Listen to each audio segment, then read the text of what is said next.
thank you for the introduction and the invitation. This is literally the best gig I've ever had, which means just moderating a panel of people that I want to learn from.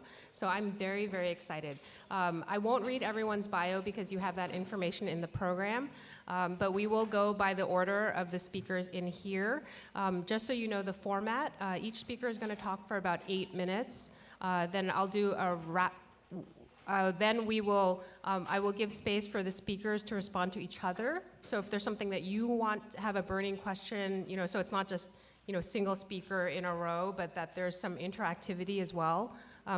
You don't need to feel compelled to, but if you have a question or comment that you want to have internally in the, with the panel, and then we'll open it up to the broader group. So that's the structure that we're working with. So each speaker will go for about 8 minutes. The first speaker will be Xiye Bastida, or the organizer of Fridays for the Future New York City and member of People's Climate Movement in New York City. And I have to say that my daughter is here, and she's a teenage feminist activist, and she looked at the entire program and was like, I don't know anybody, but she is famous. So I'm very excited to learn from her. So thank you. Hi, everyone. Good morning. Can you hear me? Good? Yeah? Okay, so first, I want to thank all of you for being here today. It's very important that we have these conversations and that we learn from each other and with each other.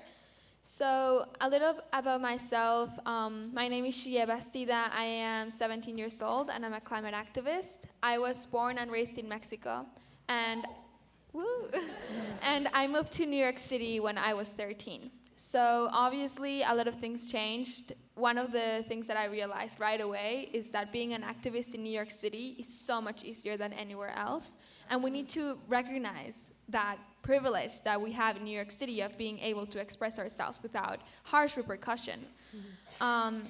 So the reason why I got involved in climate activism was because I was raised as part of the Otomi Toltec peoples of Mexico, of the highlands of central Mexico. And how I was raised is with this philosophy of you take care of the earth because the earth takes care of you. We need to include and reinstitute that reciprocal relationship with ourselves and the earth and each other.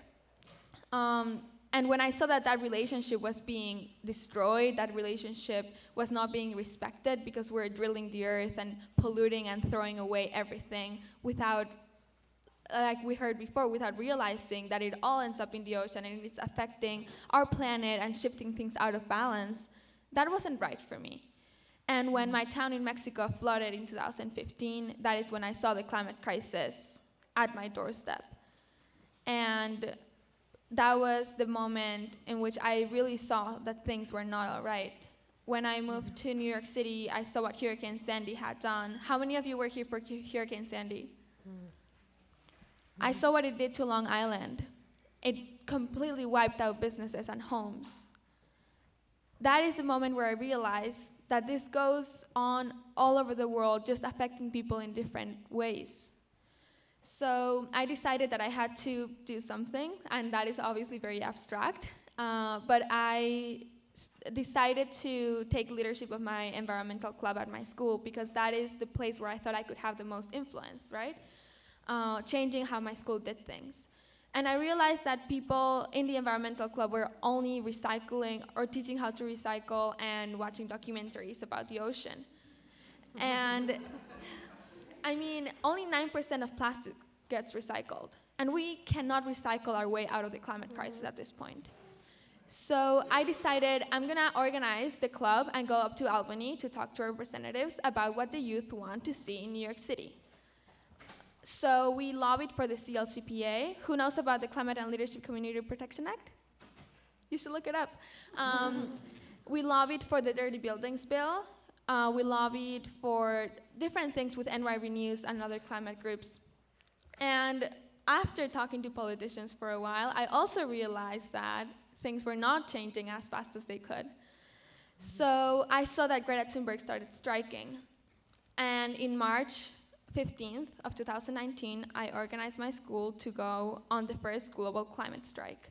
There were 1.6 million students striking worldwide. But out of those, only 5,000 were from New York City, which is nothing considering that we have over 1 million students in the public school system. And then we kept organizing. We organized for May 3rd and May 24th, and then September 20th came. And for September 20th, we made our message be strike with us, which means intergenerational cooperation, which means cooperation across sectors, across levels of government. We and PCM, I'm part of People's Climate Movement, and they organized a People's Climate March in 2014. And that brought out over 400,000 people around the world, which was amazing.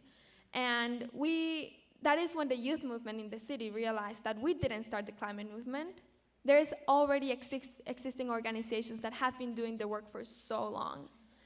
And in those groups when I talk to adult groups, it's also important to realize the climate movement didn't start 50 years ago when Earth Day started. It's always been here because I always like to bring back that indigenous people have been taking care of the Earth for thousands of years. Climate activism is how we call it, and indigenous people call it their way of life. So then we decided to partner with PCM and all these adult organizations like 350 and NY Renews and Sierra Club. And I don't know, it's like over 16 adult organizations who we partner with for September 20th. And in that strike, we got over 300,000 people striking in New York. At that point in time, it was the biggest youth-led climate strike in history. And then Canada beat us a week later, when they got 500,000 students. But from September 20th to September 27th, we had over 7.4 million students striking worldwide. But we didn't do it because we talked to each other internationally and said, oh, you should strike. Oh, yeah, I'm going to strike as well. We did it working on the ground, and that is the important point. In order to really address the climate crisis, we need to see what we can do locally, how we can mobilize our peers, how we can talk to groups that are already doing work in the ground. And that doesn't mean that we don't maintain effective communication nationally and internationally. It just means that you always have to make sure to go back. And that is the amazing quote. It always reminds me of the amazing quote that this panel includes, which is, and I trust what I can see and what I can hear and what I can do on my block. And I think that that is a beautiful quote because it reminds us that we need to maintain the connection with the place that we are in, to really be present and really try to mobilize. And especially in a place like New York City, where the whole world is looking at us, it is our responsibility to make sure that we are putting a good fight. And Mayor Bill de Blasio announced a few days ago that New York City is banning all future fossil fuel infrastructure. The thing is, he said that we are now going to get our energy from Hydro-Quebec. And Hydro-Quebec is one of the most disruptive companies for indigenous peoples in Canada. So we cannot be fooled by the fact that he said we're not going to have any future fossil fuel infrastructure. Because New York City can produce the energy that we need, and we cannot expect Canada to give it to us at the expense of indigenous peoples there.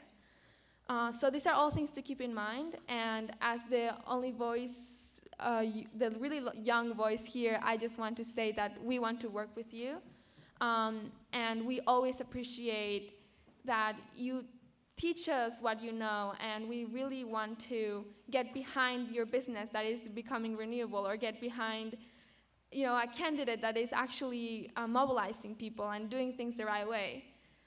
So we are just really looking forward to making this climate movement intergenerational and intersectional.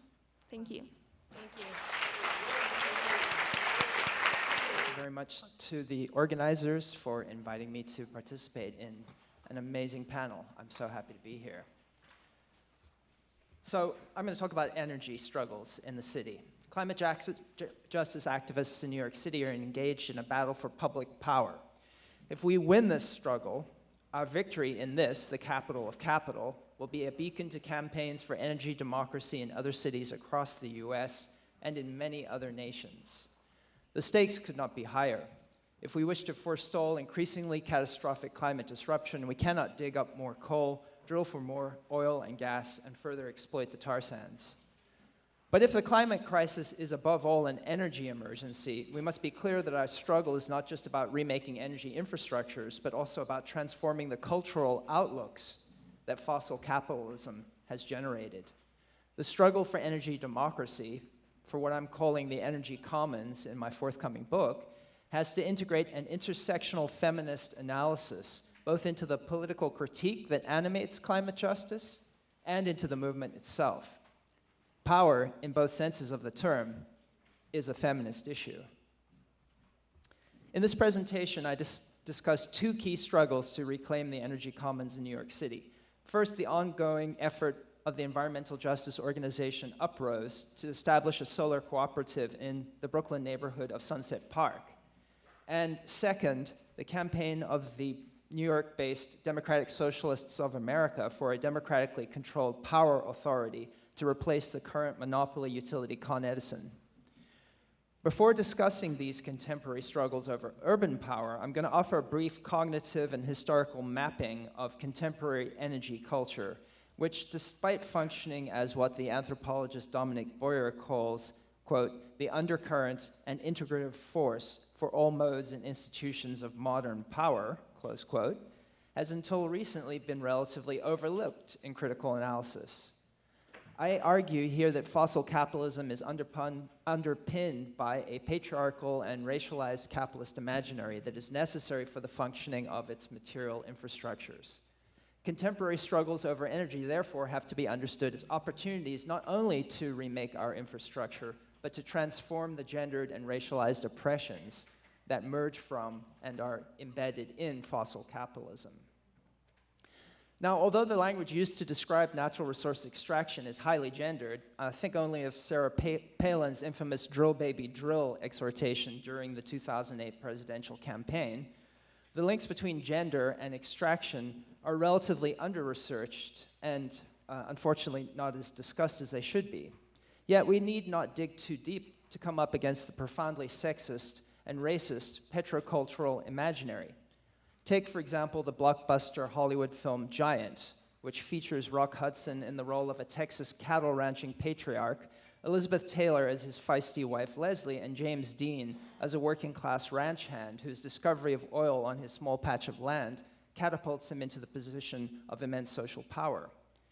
The film was adapted from a 1956 novel by Edna Ferber, and it's structured around a homosocial triangle linking these three characters, with Dean's character Jet Rink lusting for the socially refined and relatively liberal character played by Elizabeth Taylor.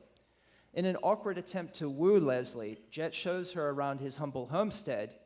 This effort fails humiliatingly, but as she departs, Leslie leaves a footprint in a patch of muddy ground that fills up quickly with oil. Although he does not succeed in attracting Leslie, the now filthy rich Jet does his best to ruin her husband's ranching business and to seduce her daughter. The stymieing of Jet's homosocial desires leads to an intensification of his anti-Latinx racism, which he takes out as he takes out his rage for his thwarted desire for Leslie on the racialized people for whom she once encouraged him to feel sympathy. The sexualized and racialized violence that Giant highlighted so clearly at the inception of the American century circulates in much intensified form in today's economies of extreme extraction. In an article on fracking in the Bakken Shale, political theorists Sean Parson and Emily Ray document the proliferation of sexual violence against women, and in particular against indigenous women, that accompanies the growth of boomtowns in North Dakota. Temporary labor camps known as man camps set up around sites of fracking, many of which are located in close proximity to Native American reservations, are linked to epidemics of kidnapping, sexual violence, and femicide. The sex industry that accompanies the boomtowns generated by the fracking industry, Parson and Ray argue, also contributes to sexual and domestic violence in these locations, but these changes are rendered invisible in accounts of the economic shifts provoked by economic extraction because they're typically treated as part of a fringe economy. Parson and Ray draw on the work of feminist Silvia Federici to make important connections between the role of women in social reproduction and the ascribed pivotal role of fossil fuel extraction in sustaining the so-called American way of life. Petroculture, they argue, is represented in oil company propaganda as a foundation of US democracy, sustaining the patriarchal and settler colonial cultural norms of the free individual that are at the core of American exceptionalist doctrines. The shift to renewable energy is encoded in oil industry propaganda as a threat to this normative American subject, whose potential effeminization the Trump administration's America First energy plan clearly is intended to stave off in its rhetoric. Now, the cultural politics of the fracking industry are of direct significance to struggles for energy democracy in New York City and New York State. Yet this fact is not often discussed, perhaps because of the great victory that activists won when New York State banned fracking in 2014. During the period from 2010 to 2017, natural gas production in New York, in fact, decreased by 68%. But during that same period, fracking increased by 854% in Pennsylvania, where the Marcellus Shale Formation is located. Much of that gas comes to New York. Residents in New York City, in other words, benefit directly from the gas extracted in rural Pennsylvania, even if we do not tend to see our life world as directly connected to the infrastructures of extraction in our neighboring states. We need to remember that fracking is a feminist issue, one in which natural resource extraction and rape are inextricably connected. What alternatives to petroviolence are being built on the ground in New York City today? In the time left to me, I want to focus on two important initiatives in the city, the Sunset Park Solar Co-op and DSA's Public Power New York City campaign. Both of these struggles are undergirded, I would argue, by efforts to reclaim the energy commons, in the process wiring potential forms of anti-racist and anti-patriarchal solidarity into the struggle for energy transition. So, Sunset Park Solar, New York City's first collectively owned and operated solar project, grows out of the work of the environmental justice organization Uprose in Brooklyn. What they're trying to do, I would argue, is to establish revolutionary infrastructure. Only 1% of households in New York City are currently powered by solar. The project creates opportunities for low-income, predominantly Asian and Latinx residents in Sunset Park to access renewable energy without having to install solar panels on their roofs. This is a key step since most community residents are renters. Because energy produced by the project's solar arrays will be fed into the grid, co-op members will see their utility bills cut significantly. Since New Yorkers have the highest utility bills in the nation, second only to those in Hawaii, this is a major social and economic justice issue. New York City residents are subjected to more than 2 million shut-off notices in 2018 alone, and almost 500,000 families in the city pay more than they can afford in energy costs. Access to affordable electricity should be seen as a right, not a perquisite of the well-to-do. Now, as Uprose fought to establish a solar co-op and to roll back elite proposals to rezone Sunset Park over the last city, and I don't have time to go into that, the rezoning, but I'd be happy to if anyone has questions about that, a campaign was unfolding for public power across the city. Although the campaign began last January with a plan to oppose proposed rate hikes requested by Con Edison, our monopoly utility, it quickly gathered steam last summer when the company intentionally shut off power to low-income neighborhoods in the city in the midst of a heat wave. Con Ed reduced voltage to portions of South Brooklyn like Canarsie that have some of the highest levels of heat vulnerability in New York. This risk of mortality results from the histories of segregation and racism to which these communities of color have been subjected. Their residents are poorer and less able to afford the high bills that come with running air conditioning frequently, and their neighborhoods have less cooling green space than more affluent, wider parts of the city. One could not think of a clearer instance of racism, which my colleague Ruth Wilson Gilmore has defined as the state-sanctioned or extra-legal production and exploitation of group-differentiated vulnerability to premature death. It is the obvious racial inequity behind Con Ed's power cuts that drove public outrage last summer, and that activists campaigning for a public alternative to Con Ed emphasized. But it is worth thinking about how the issues of energy and social reproduction, highlighted in Parson and Ray's analysis of fracking, function in the context of power outages. After all, we know from studies conducted in the wake of Hurricane Sandy that power outages wreak the most havoc on the elderly, on the socially isolated, and on those reliant on electrical medical devices. Now, I wish I could report that much research has been conducted on how people filling caretaking roles for these and other groups in New York City, the vast majority of whom are women, were impacted by power outages, but unfortunately, I haven't found any such data. Indeed, there's far more information on the impact of long-term power outages on women in the global south, on women's health, fertility, and on infant mortality than there is on questions of energy democracy and gender in the global north.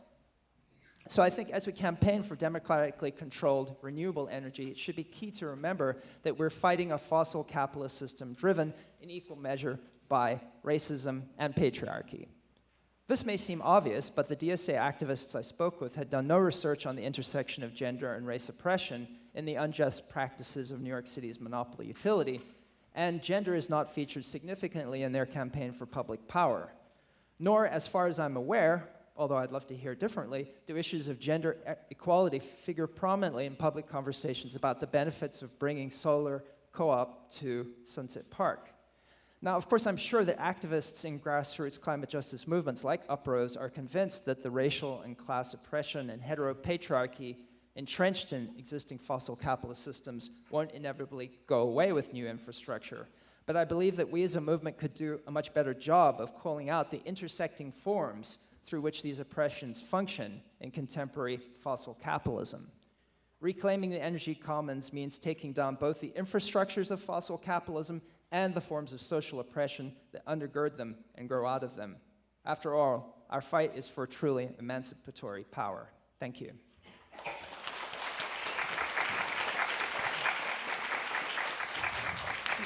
Next we have Fernando Ortiz-Baez. Hello, can everyone hear me okay? So my name is Fernando Ortiz, and I am the Climate Preparedness and Resiliency Organizer at the Point CDC, which is located in Hunts Point in the Bronx. Is anybody familiar with Hunts Point? Yeah, okay. And what are some of the things that come to mind when you think about Hunts Point? Very quickly, if anyone can raise their hand and tell me what comes to mind when they think about Hunts Point. No rezoning. Fruits and vegetables, yes. Too many trucks. Trucks, yes. So those are, when people think about Hunts Point, those are, Hunts Point is home to the Food Distribution Center, which is the biggest in the US, and we debate with Japan if we're the biggest in the world. I think Japan is a little bigger. But the Hunts Point Peninsula, we have a tremendous industrial infrastructure. We have the Food Distribution Center. We have, as my colleague here said, we have lots of trucks. We have about 400 to 500 trucks per hour that pass by our community, and so you can imagine that with all those diesel-fueled trucks coming, whether it's to the Food Distribution Center or to other industrial facilities in the neighborhood, that we have a lot of poor air quality issues in our community. And so the Point CDC, the organization that I work for, we're a nonprofit, and we focus on youth development, arts and culture, and community development, very much focused on environmental justice. And so that's where I come in. And a lot of the work that I do has been around lobbying for the CLCPA, for the Dirty Buildings Law, for the Waste Equity Bill, and the Commercial Waste Zones Bill, because another big issue that affects Hunts Point and the South Bronx in general is waste handling. We handle over 30% of New York City's total waste, just in the South Bronx alone, so it was an equity issue for us, and still is. And so a lot of the work that I do tends to be around environmental justice, but very focused on climate and resiliency. When we think about resiliency in Hunts Point, the residential area of Hunts Point is kind of on this highland on the peninsula. And the surrounding lowlands, as we call it, is where the industrial facilities are and the food distribution center. So when Hurricane Sandy hit, we happened to, by chance, miss or have been safe from Hurricane Sandy because the Bronx River and the East River were both in low tide at that particular moment. Had it been high tide, it would have been catastrophic. If you guys can recall, those who were here during Hurricane Sandy, the long lines and the gas shortage that happened, imagine if that would have been the situation with food, which would have been the situation if Hunts Point had been hit by Sandy, if it would have been an hour earlier or an hour later when the tide was high. And so that just goes to show the importance of and the need for resiliency on the Hunts Point Peninsula around just because of food. And then if you add the social factors that are important in Hunts Point, such as the fact that Hunts Point is one of the most heat-vulnerable communities in all of New York City, that Hunts Point has some of the people with the lowest incomes in the county and in the city. We are exposed to so many environmental justice issues around waste, around air quality, around coastal resiliency. And then to add on to these issues, we have climate change. And one of the known facts about climate change is that it is supposed to create higher precipitation in New York City, extreme heat, and sea level rise. And so those three things alone can have catastrophic effects in Hunts Point and in the South Bronx in general that is already overburdened and overwhelmed by environmental justice issues. And so one of the things that the Point strives to do, and part of our mission, is to create real direct benefits and impact in our community.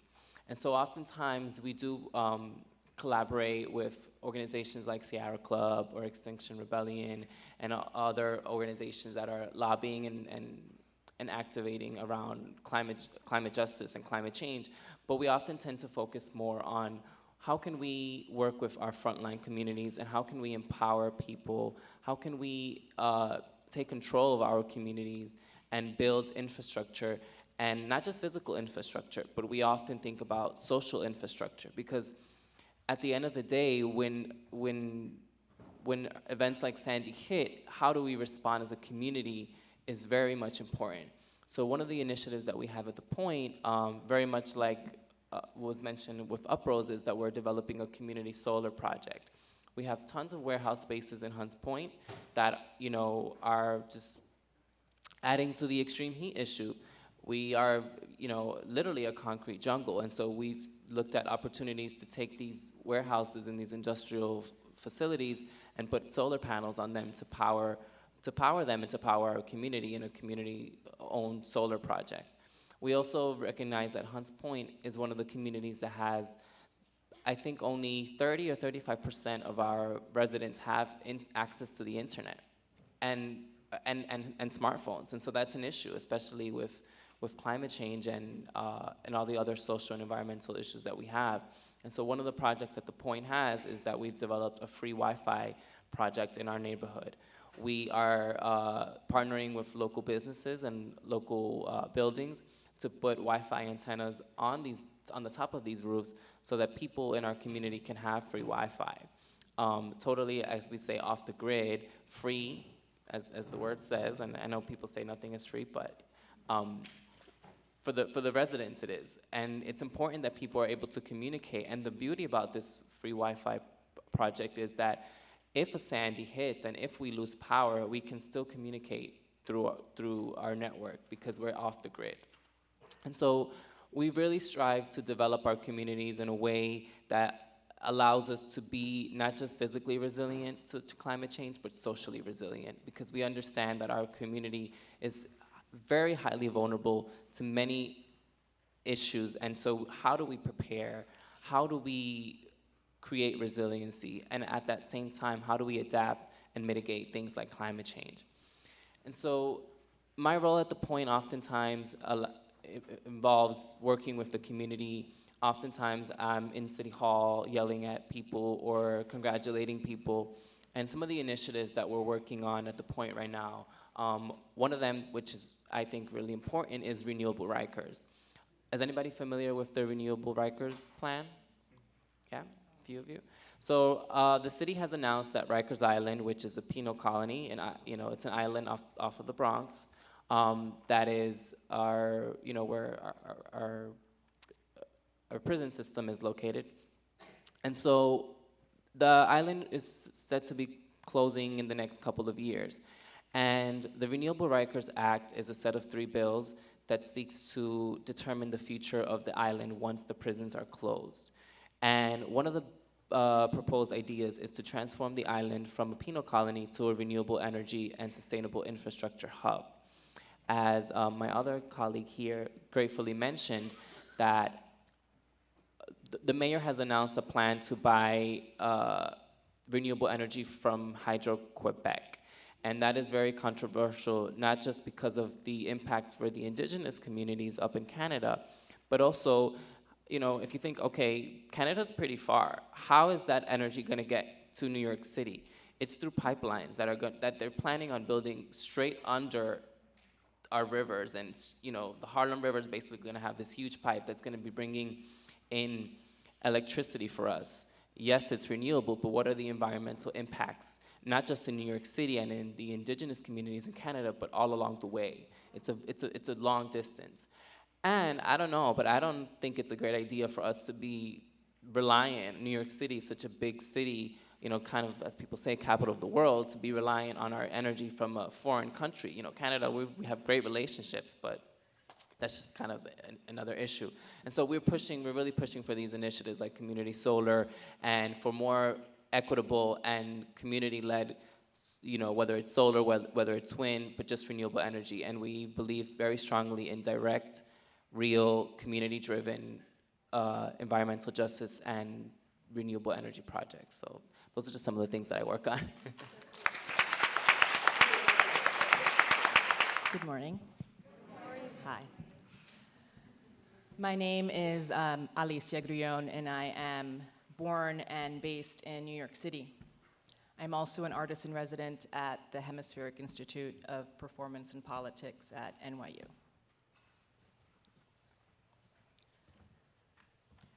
As an artist, I put my body in situations that have historically not been meant for me or designed, so I have little control over how I am represented in them, by which I mean my body as signifier.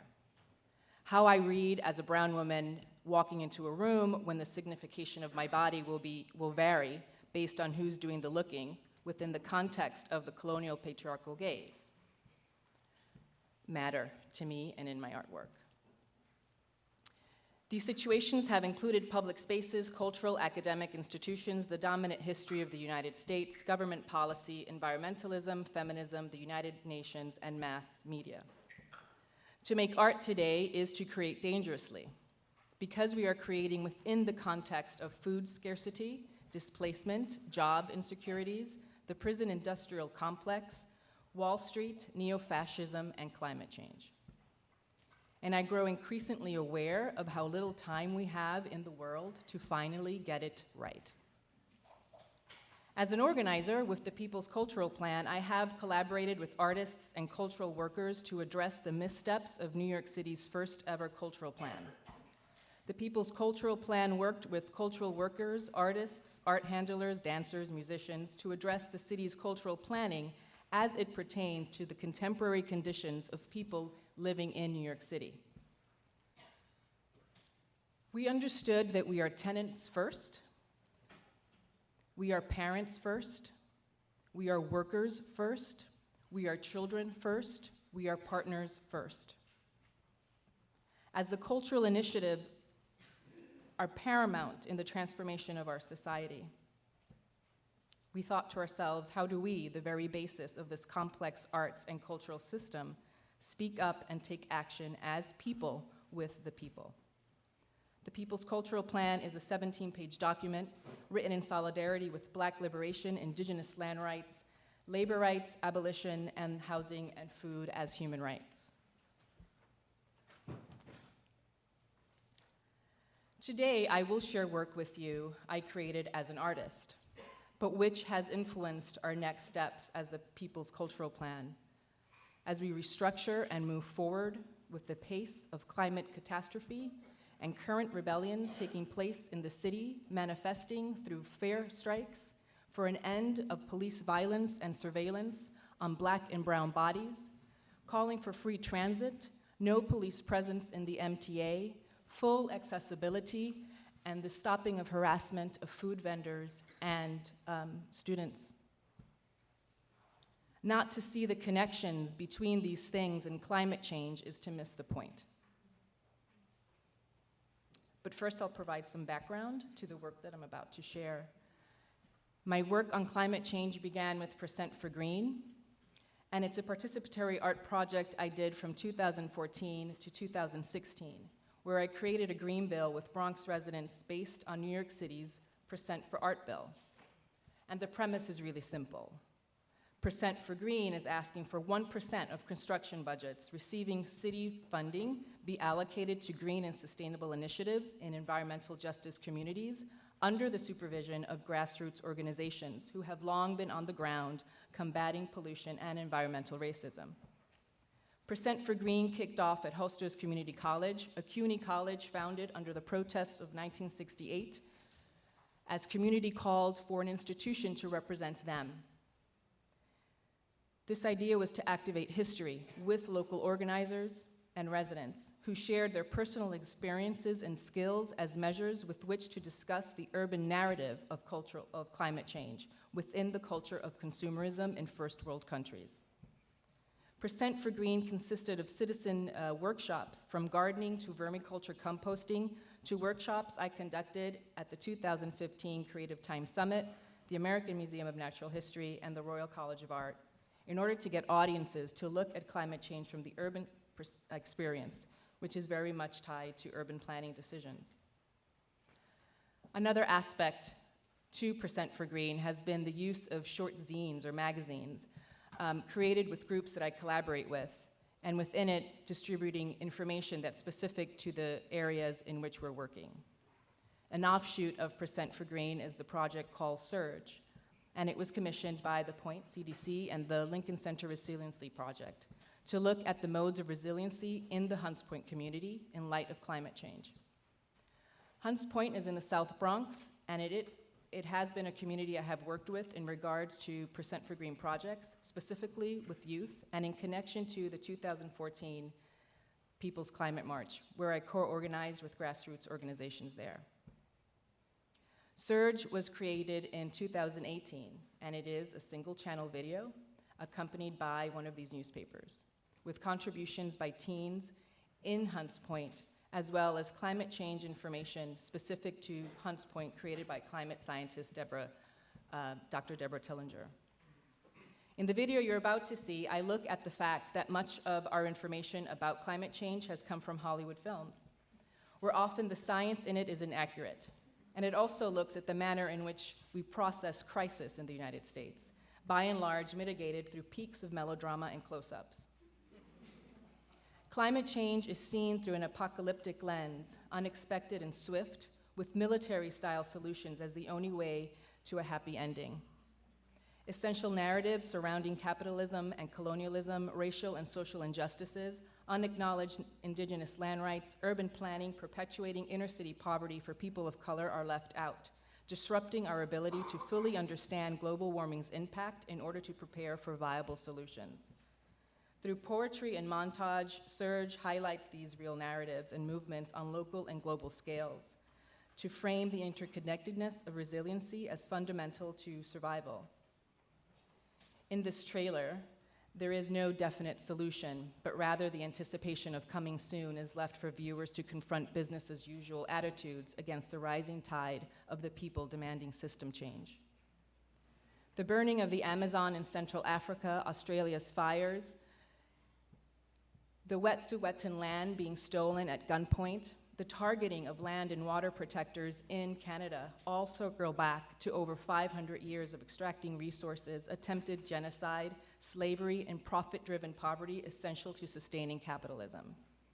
To begin the conversation on climate change, one has to acknowledge how we came about to being on stolen land, how and why this land was stolen, and what occurred on it via the enslaving of Black people in order to grow commodities and extract from indigenous land. To blame the climate crisis solely on the habits of today's consumers forgives empires, governments, and wealthy individuals who banked on and continue to bank on these practices, devastating the earth. To continue the conversation of climate change, one has to place into perspective mass incarceration of Black and brown people, migrant detention, urban planning and gentrification, over-policing, transit fare hikes, and crowded and poorly resourced public educational institutions. To tie all these conditions provides a glimpse at the solutions, and the path to them is not driven by green capitalism, but by the people themselves on the ground.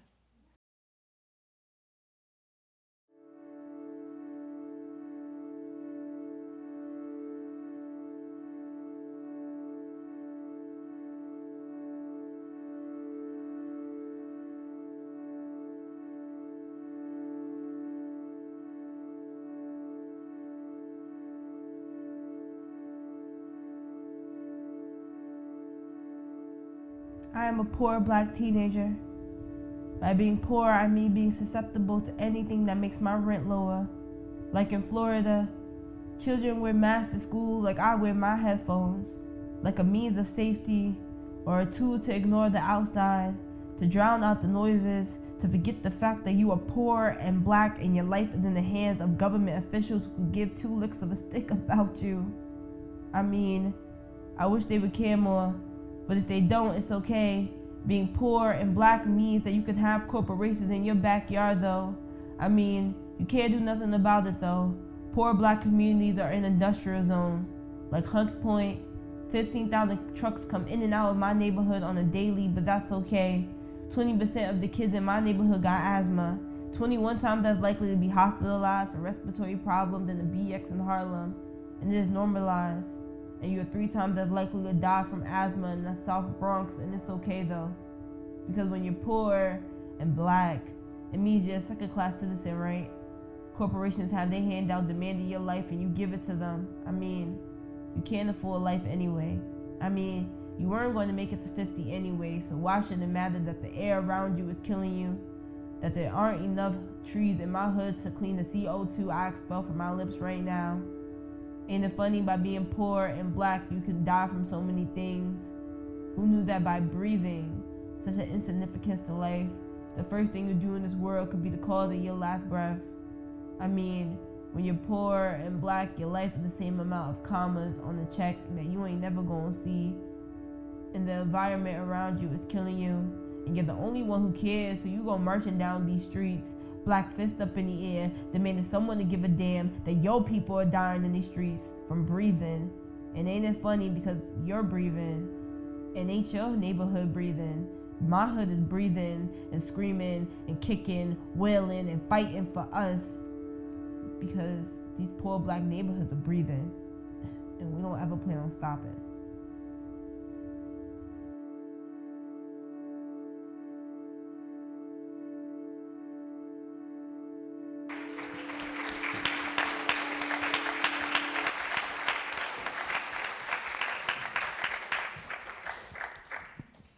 Thank you so much for sharing your work.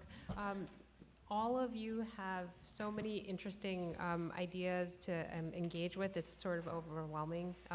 So what I thought I would do, I can't think that fast. So what I want to do is I took notes of sort of key ideas and themes that stuck with me. And maybe if the panelists have things they want to ask of each other, we'll start with that, and then we'll open it up to folks. So Xiye opened up talking about the relationship between political repression and the sense of the moral clarity and moral wrongs that undergirded her story and the story of many others and many young people. The question of solidarity and how you cross scales between your own life experience coming from indigenous community in Mexico to New York. And I think that there are lots of important stories that you shared with us about your own story that resonate with others, starting with how do you organize at your school and then sort of moving out.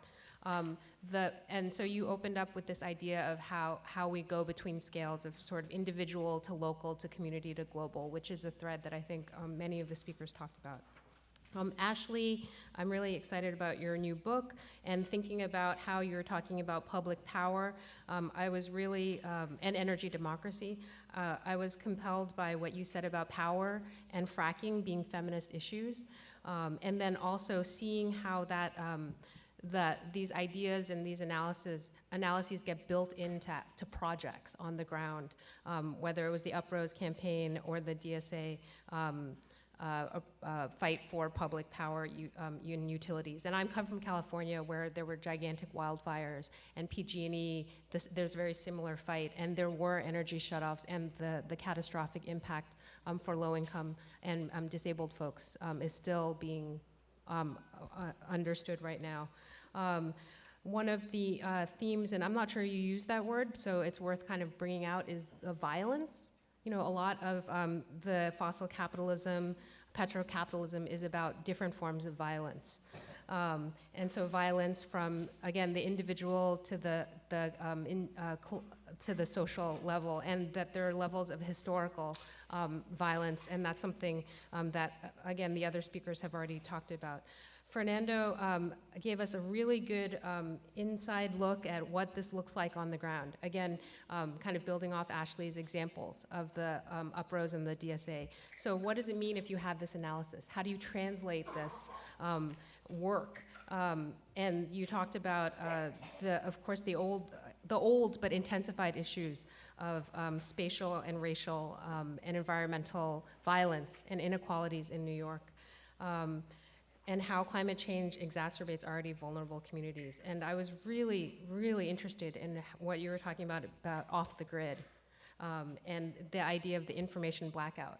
And there's so many different levels that you could take those ideas of how do we not learn histories and stories, and how can we take back, share our stories as valid, and share histories that we don't get talked about or taught in a formal institution. Alicia closed with this incredible trailer, and the opening statement about your relationship as an artist, as somebody who knows this history, and how do you again communicate, but also these politics of culture and representation, and what are the ideological functions of, again, how we know stories, how do we not know stories, how do we share our art and our politics through that art, and in a really radical way. And so, to me, these were kind of the key words that I took from each of the individual speakers. And so I'm hoping maybe some of you have thoughts for each other before we open it up to the audience. Yes? No? Okay. I could ask Yes. a question. We're at, obviously, a whole series of important, absolutely key transitional moments, but in New York City, we have a big opportunity because not only is Mayor de Blasio being wheeled off the public stage, but also about half the city council is term limiting out. So we, as a city, have an amazing possibility to make big shifts. And so I'd love to hear from my other panelists what, 3 demands or a couple of demands you think we as a movement in the city should be advancing, and how you see those demands as kind of intersectional, and how you see them building on the struggles you've been engaged in the past. Well, thank you for posing that question. I think that one of the big demands that as a city and as a community that we should be demanding is energy democracy. New York City, we're such a huge city, we consume so much energy, and where that energy comes from and how it gets here, it's a big problem. I think we should be supportive of community-driven solar projects or offshore wind here in New York City, such as UPROS or the Points initiatives. I think that we should definitely be advocating for public power. We should have renewable energy on top of public buildings. And I think that, again, like the peaker plants, one of the campaigns that the Point is working on is shutting down peaker plants in New York City, because these plants they get powered up when we have very hot days that we have a big energy demand. And so in order for rich communities in New York City to have their ACs and that comfort, the ones who suffer are the low-income communities like Hunts Point, where we have these peaker plants. And so when we're talking about electrifying our city, when we're talking about increasing the population in our city, who is affected? And I think that a big energy democracy is one of those big questions that we need to be demanding from our city. I'll be brief with my answer. But as I see it, I think we have to wean ourselves off of Wall Street and privatization of the city. I mean, this has been a perpetual problem since the 70s. And they're already trying to privatize NYCHA homes.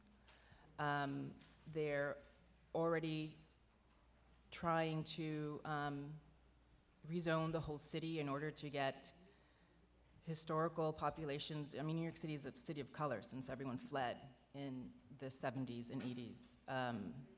So trying to to stop this rezoning and also create just free transit, free mass transit. I mean, it'll alleviate so much of the pressure that poor and black communities, often working class, having to get to point A, B, and C, and D in a day and not being able to afford the fare to get there. And it links directly to mass incarceration and the over-policing, which links directly to who's funding these prisons and detention centers, which links right back to the same people who funded and who continue to fund fossil fuel extraction from onset. Like it's a 500-year timeline we can trace right back to that. So just even considering the fact and even really implementing it seriously, having free transit, well, it's going to start just chipping away at these issues. And I mean, are the politicians really going to get behind it? I mean, who's buying them? The people who buy them are the real estate folks and Ribney, who have direct connections to Wall Street.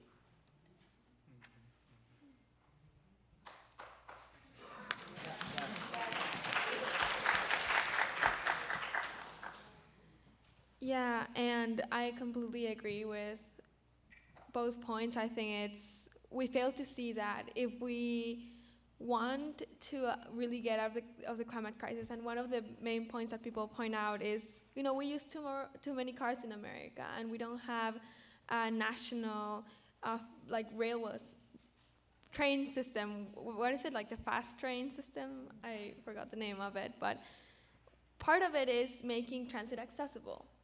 So I completely agree, and I know that some of the youth who organize have been participating in the protests for free transit.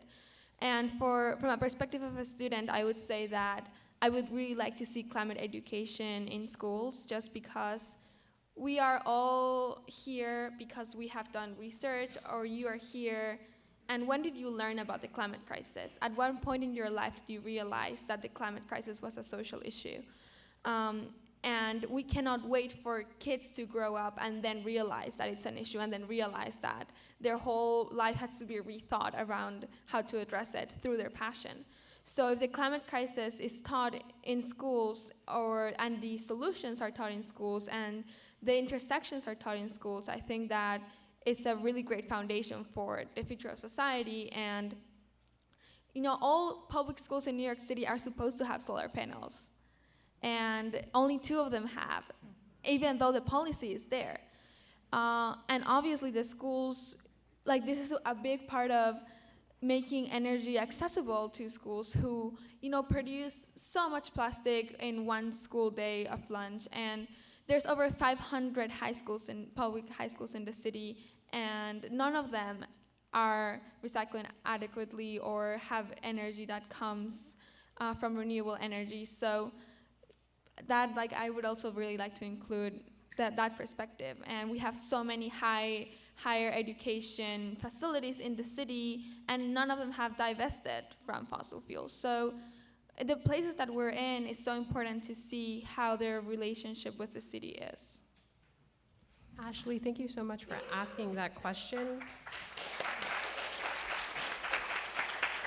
I think, the questions of energy democracy, the questions of the public and private, and the ways that the speakers have connected these issues point to one of the most important themes, I think, that threads what you're talking about together, which is how we can hold a critique of colonialism and capitalism and extractivism, and also hold on to the idea of an emancipatory vision.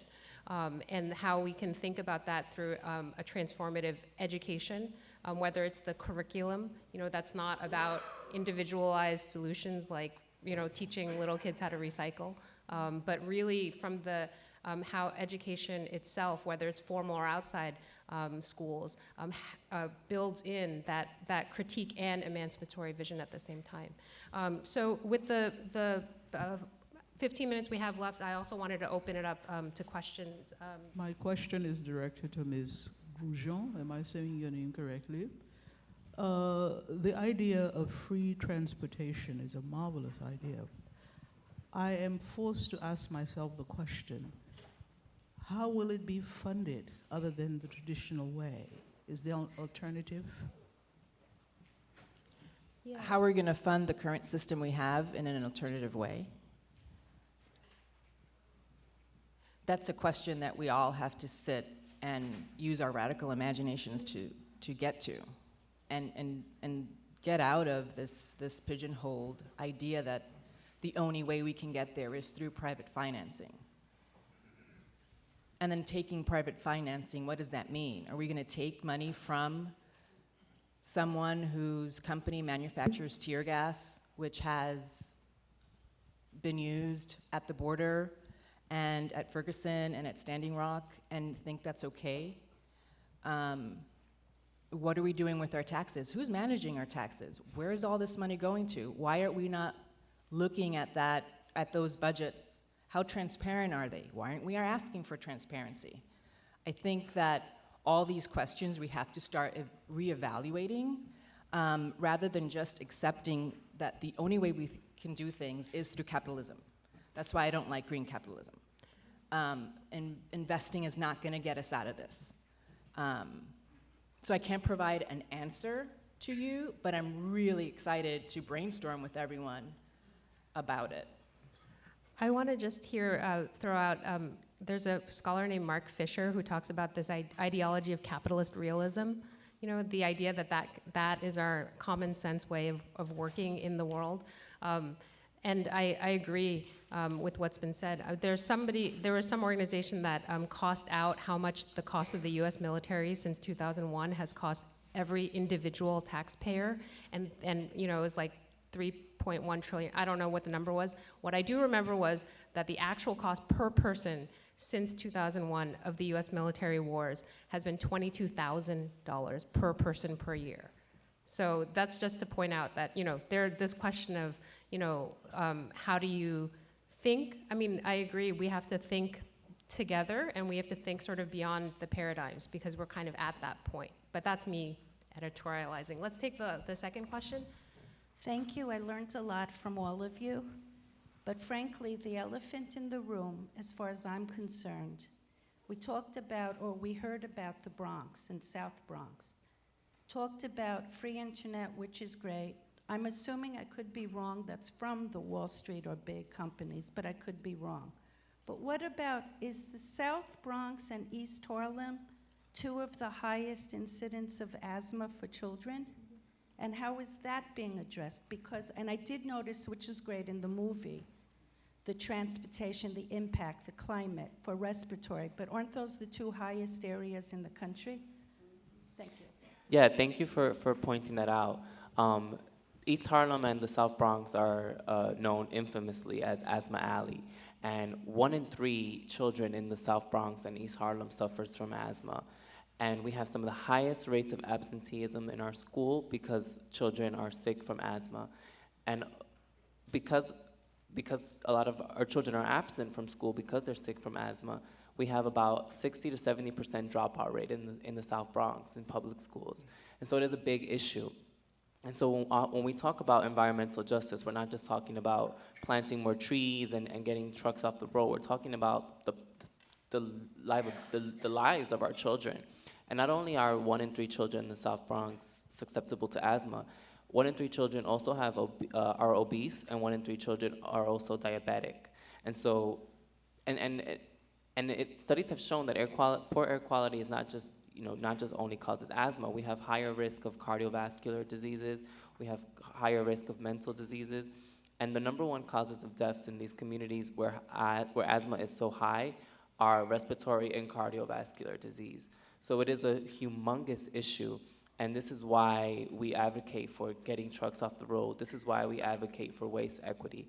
This is why we advocate for food accessibility. We are right next to the biggest food market in the country, and we have one of the biggest food deserts in the country in Hunts Point. And so it's a humongous issue. And I thank you so much for pointing that out. So, Could I just jump in? oh yeah, go ahead. I just wanted to add, you know, if we can perhaps all agree that capitalism is a dysfunctional system based on ceaseless growth on a limited planet, It's also worth noticing, going back to Alicia's response about how we fund this, that it's also totally dysfunctional in our city. It's not just that it devastates communities of color, like the ones we've been talking about. It's also completely dysfunctional in terms of how it develops the whole city. Think about the fact that all the rich people moving to Hudson Yards and other similar places are moving to areas that are in flood zones, right? So even the places that massive amounts of Wall Street money is going, with huge subsidies from the city, make absolutely no sense in terms of thinking about our city in the coming decades and centuries. So the real question is, not how are we going to fund it, but why the hell are we throwing so much money in totally misdirected ways, and how can we as people retake our power and remake the city in a way that makes sense for all of us? And I just quickly wanted to add, with the topic of capitalism, is that a lot of the issues that affect the Bronx are structural violence issues. The violence that we have in the Bronx, whether it's environmental, social, economic violence, it is systemic and it is structural.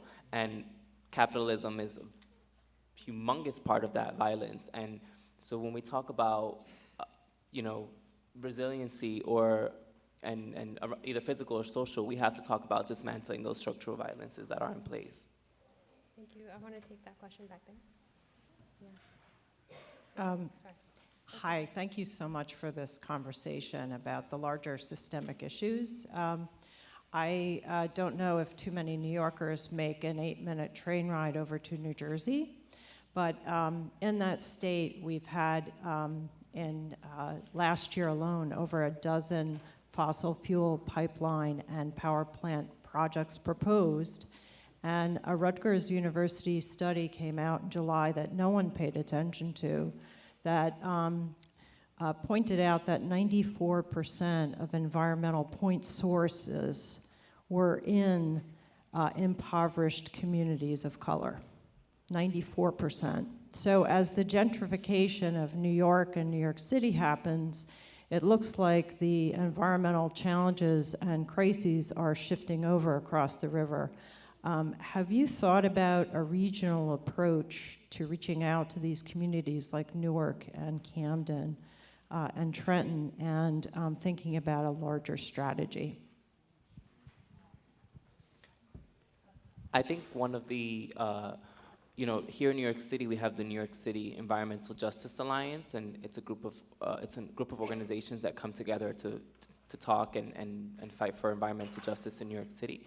I know New Jersey has the New Jersey Environmental Justice Alliance, but there are a lot of regional initiatives. For example, with the TCI, the Transportation Climate Initiative, that is a regional, I think it's 13 or 14 states coming together opposing this basically cap and trade system around transportation.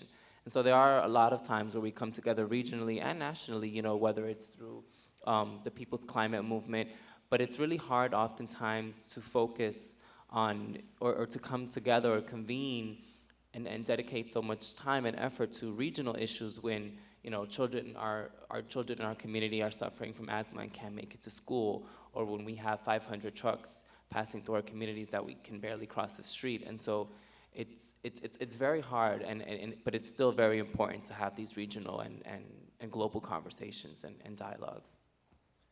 Regional planning historically has been done by the Regional Planning Association, as I'm sure you know, right? And it has been in the hands of big capital historically. Although it started talking about sustainability, it's still not advancing the kinds of plans we need. But obviously there's a movement of radical planners today trying to say some of the things that we've been saying. So I think it would also be really good to try and, put a lot of pressure on the RPA to come up with decent plans, as well as coming up with our own from the grassroots. And I think that's another thing that people can do is take this information and think about how do you incorporate it into your practice and work. I know the architects, there's architects signing to say they're not going to build jails, for example. And so, wherever you are professionally or, what does it mean to take this critique into your work and to advance that vision? The last question I think we'll take from back there. Okay, hi. So I'm curious about the asthmas in children in the Bronx, because I'm from Boston and we have a similar issue. So there are many organizations, and one I can think of is called Mothers Out Front, where they took the initiative of identifying the neighborhoods that were most impacted, and they identified the key issues there, and then created their own solutions and presented it to the city where they couldn't ignore it, because a lot of the approach was like, well, what are we going to do about it? So they showed them what they should do about it, and a lot of the neighborhoods have benefited a great deal. So has your organization taken any approaches of learning of different techniques that have worked in major cities like the city of Boston, and how to apply some of the same methods to your neighborhood? Yeah, we've definitely done many initiatives, from planting trees to, the point was involved in creating the first 2 green spaces along the waterfront in our community. We've monitored trucks. We've done so many things, but at the end of the day, again, it's a very structural violence. Our zoning allows for industrial uses, heavy industrial uses. New York City, we didn't accept the Amazon offer, but in reality, there is an Amazon facility that moved in a couple months ago into Hunts Point as a kind of last end stop. And so that added, 300-400 trucks more every week to our neighborhood. And so when you're zoned for these kind of things, it's that structural violence where the city, the state, they don't care, to be honest. And they continue to allow, and they continue to add on to the issues. And so it's very, we can only do as a community so much, and that's why it's important that we lobby and that we try to get these bills passed, and that we ask our mayor and our state elected officials to dismantle some of these structural violence issues, because there's only so much that a grassroots organization can do with very limited funding. It's very hard, and especially when our asthma rates keep going up and up because we just keep getting more trucks, and the air is just getting hotter, and when air gets hotter, those air contaminants just kind of linger in this soup over our community. So it's a very difficult task, but we do what we can. I think I just wanted to say that I think that's why the young people have a really strong voice in this, because there's this sense of not accepting the norms as the common sense. Do you know what I mean? And not everybody does it, but many adults sort of you get sort of told, like, well, that's the way it is. Do you know what I mean? Mm-hmm. And I'm really struck by what Xiye said about like that kind of sense of moral right or wrong. Do you know what I mean? And that idea of like not accommodating to the violence and the existing system. And so all of us who feel like that these things are morally wrong, that some lives are worth less than others, and some bodies and some communities are put into the violence's way, and that's just acceptable to the status quo. I think it's good for us to remember to be outraged, and that to not accept this, and that we have to support the folks who are really forcing that, going back to those fundamental questions of why is this the way it is, and why do we put up with it and stuff. So any last thoughts that you all have? You don't feel obligated, but yeah. I wanted to add something, if that's okay. Is that all right? I just wanted to mention that coming up with positive alternative plans is really, really important. And I said briefly when I was talking about UPROS that they had such a plan. It's called the Green Resilient Infrastructural Development, or GRID. And their idea is pretty simple, right? New York State, it's a wonderful thing, has put in place in order to put a huge number of wind farms up off Long Island. Large amounts of clean energy are going to be generated that way. But where are these wind turbines going to come from at the moment? They're going to come from Denmark. So they're going to be manufactured there, shipped across the Atlantic, and then put up. So that means, of course, lots of carbon emissions and no local employment. So, UPROS said, look, we're on the waterfront. We're in a kind of zoned industrial area. Why don't we have good jobs constructing those wind turbines here? And they put together a plan to propose for that and for a kind of holistic, green, resilient infrastructural development area in their neighborhood. And And I think, just to bring it back to exactly where we're sitting, that powerful institutions of knowledge have a really key role to play in allying with communities that are in the front lines, providing them the kind of knowledge and the kind of social capital that they can use to develop those plans, leverage them, and put pressure on city authorities to make them actually bear fruit. Well, thank you so much. Thank you. I think some of us will be around, so maybe we can take some other questions. But Xiye has, I'm going to let Xiye have the last comment. Just really fast, I just wanted to add that a lot of times people ask me, what do you want to do when you grow up? And I always respond, why do I have to grow up to do something? And I think that that's important to remember all the time, because we don't have to wait for New Year's to start a new project or a new resolution. We can change our lives when we realize things are wrong. And if this is that moment for you, then embrace it and really change the way that you look at the world to realize that there's so many structural inequalities that are present, and that cannot be acceptable because we now know.